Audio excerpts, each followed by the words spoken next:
Nouvelle capitaine. Nouvelle capitaine. Parisienne. C'est une parisienne en plus, tu parles français? Un petit peu. Elle est parisienne. Les parisiennes. Donc, c'est timide.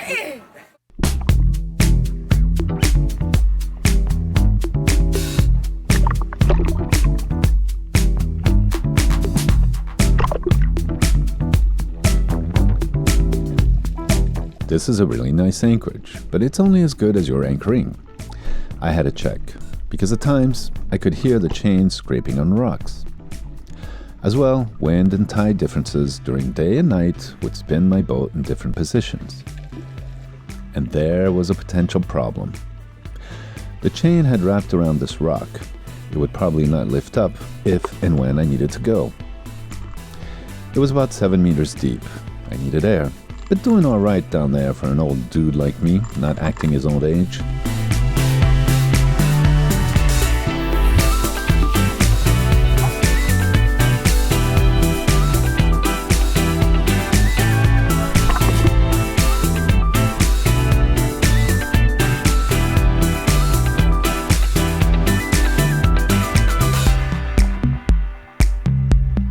But back down to check on the anchor itself. Well, no worries as usual about the mantis digging in well.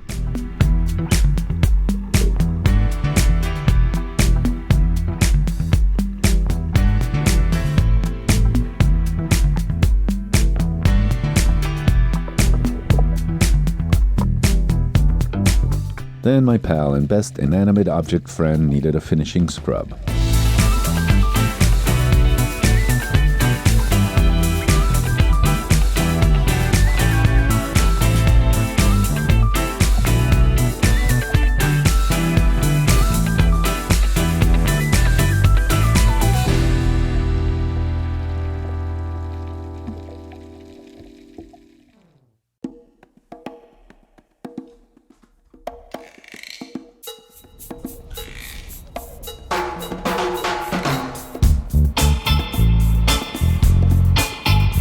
This town, this spot, this ancient settlement is rich in history beyond belief. The Portuguese first settled here in 1462. It faces south and the bay is sheltered from the dominant northern winds. Here, sailors like Christopher Columbus anchored, Vasco da Gama and Ferdinand Magellan. And there's Galapan. I'm anchored here, me, Alexandre Guidetti. I spoke to a notable French Cape Verdean who said there are 80 sunken ships out there. The town was rich due to its abundant water and resources. Conflicts raged between the Portuguese and rival colonial powers, France and Britain. The settlement attracted pirate attacks by Sir Francis Drake in 1585 and Jacques Cassard in 1712. The actual remains of the original town are buried under centuries of constructive buildup. But this ruin of Say Cathedral, which was once an imposing structure that stretched 60 meters and took 150 years to finish, was pillaged by Jacques Cassard and his pirates 8 years after its completion.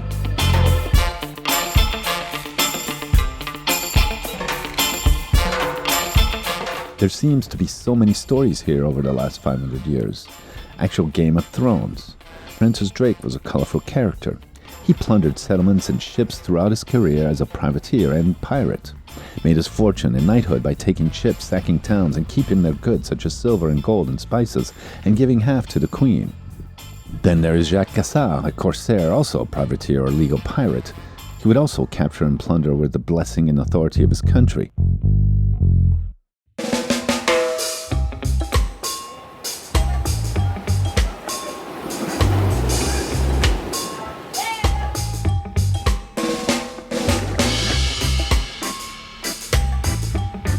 Meanwhile, even after building an impressive defensive fortress above the town, it was sacked time and time again, so the Portuguese moved to Praia.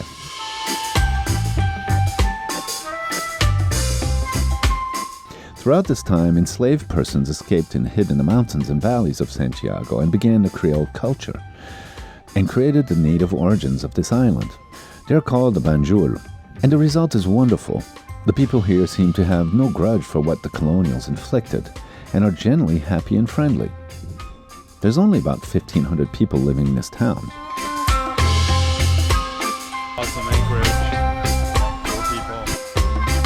What the population has here is a historical gold mine. This is the first European settlement in the tropics. Basically everything that is American began here or can be traced here. One day this tiny jewel of a town will be overrun by tourists. Coffee shops and name brand boutiques will line the streets. This lady who's lived here all her life will be offered a fortune to turn her place into a fine dining restaurant or whatever. Which I must admit, there are several fine places already.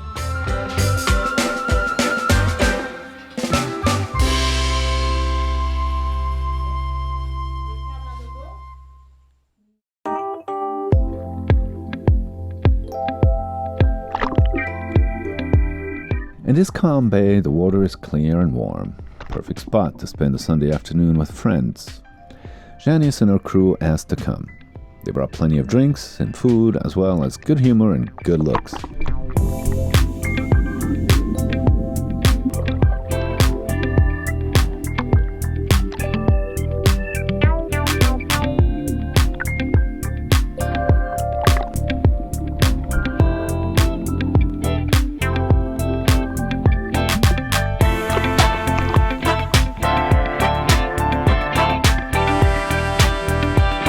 And here you get a glimpse of what this sleepy town could be like. Someday there may be several yachts anchored here with buzzing water bikes sizzling the waters. Scuba tours to explore all the shipwrecks hidden out there. You know, treasure seekers hoping to find those sunken treasures. Apart from seasick Janice, whom I taxied to shore for a while, there is no tourist invasion yet. We have the bay to ourselves.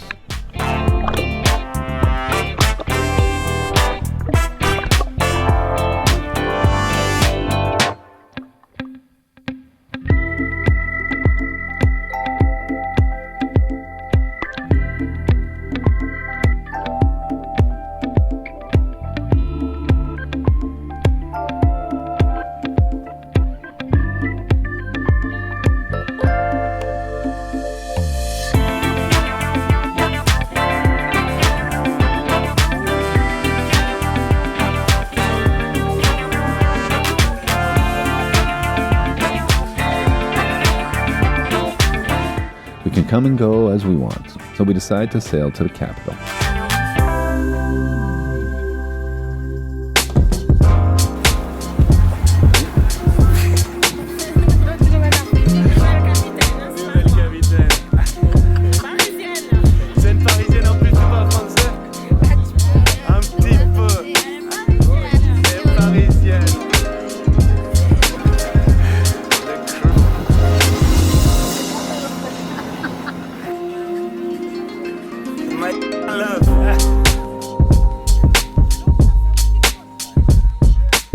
We got our own colorful pirate crew. Listen, my name is Lee. Surf for the ladies. Come ride the wave. Come ride the wave. Lee Surf from Boston, Massachusetts. From Boston or from Boston, Massachusetts. Boston, Massachusetts. Surf, my man Praia representing Tyrene, represents Portugal. Nós da sopa de ouro, não fala tudo língua. We can even speak Chinese. Chongo nangai dai koitoi. Oh, we got a situation. Look at her go. Capitão de barco, eu te apresentar duas mulheres diosas. Olha, amor de meu mano, meu amor. E vamos para a praia de Cidade Velha. Vamos passar a sabe, vamos para a discoteca, vamos brincar. E acabou-se. Tchau. E acabou. The adventure continues. We're heading to Praia from Cidade Velha. And it's a good thing because it's a full moon. And the swell is getting a little weird and it's getting a little bit uncomfortable. So we decided to go with the crew here. So hopefully before nightfall we'll get into Praia. We did get to Praia at night. The Maritime Police was trying to call me on the VHF, but I did not hear the call when I was getting lines and fenders ready. Natasha failed to notify me, even though she'd heard the call. It was okay in the end. The police wanted to warn me to stay out of the bay because of land pirates. They were happy and relieved to see us dock at the Fisherman's Pier, as were we to get a belly full of Janice's lasagna. Really good. Really good. She's wiping you clean, man. I won't deny that. Yeah.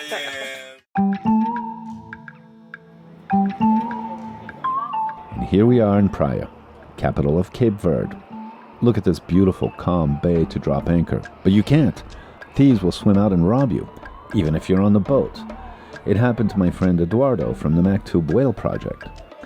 So we came here to the fishing dock with the fishermen, a safe haven from the petty thieves. But even here, the locals told us to beware. And these are the accommodations for Galapan. I had been here before to check if we could dock, and this is how you do it here. This is really being in the middle of things.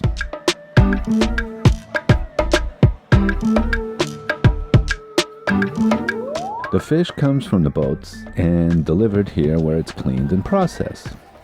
Then the women fetch it and sell the fish. It seems like a very well-tuned business machine, very segregated by sex and function. Men catch the fish, clean it, and the women negotiate and sell it.